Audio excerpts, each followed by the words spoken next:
Hello, trading is closed on May 3rd, 2016. Yesterday we had a few calls. I expected to see a gap outside of the day's range. We gapped down, promptly took out this low, and that's good enough for me. We had a MEJT target of 2074.42. That was satisfied immediately.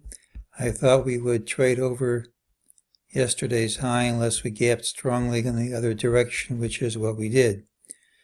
During the day, early on, MEJT gave a buy. That worked.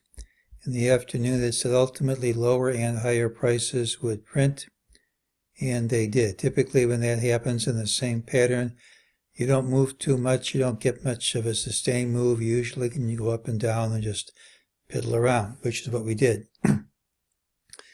We don't have any new MEJT signals for tomorrow. For tomorrow, we have mixed indicators. It is positive that we gapped down, hit a series of new lows, and could not close under any of them.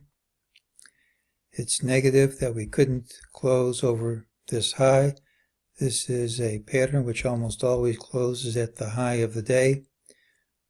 When that does not happen, and when we don't promptly take out the high the following day, it's usually trouble. So the mixed indicators lead to a prediction that we'll probably have a gap outside of the day's range. If that doesn't happen, I expect us to close a little change and have a large move on Thursday.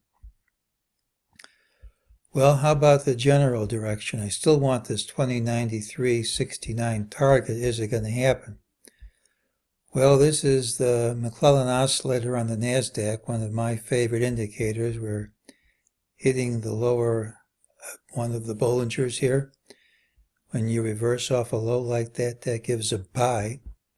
That could happen pretty soon.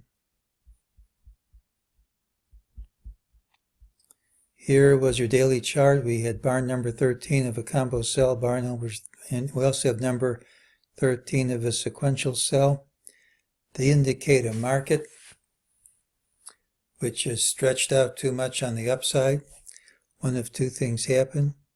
One is we drop, and the other is we just piddle around and work off the condition by time. If we're going to drop, we typically promptly, usually within 3 bars, take out the close of number 8 of countdown. That hasn't happened. We've been unable to close under it. It's a good support level, actually.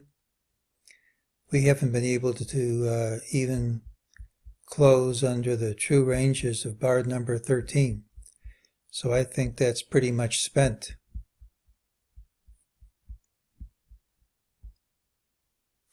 This is a 65-minute chart. We have an early close to bar number 13 of a sequential buy signal.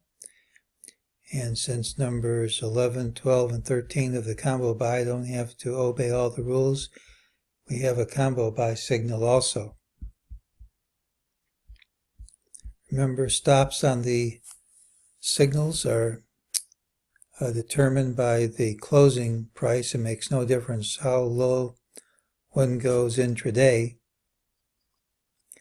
But all these things indicate higher prices are coming, and probably before very long. That doesn't preclude lower prices from printing first. And that's today's call.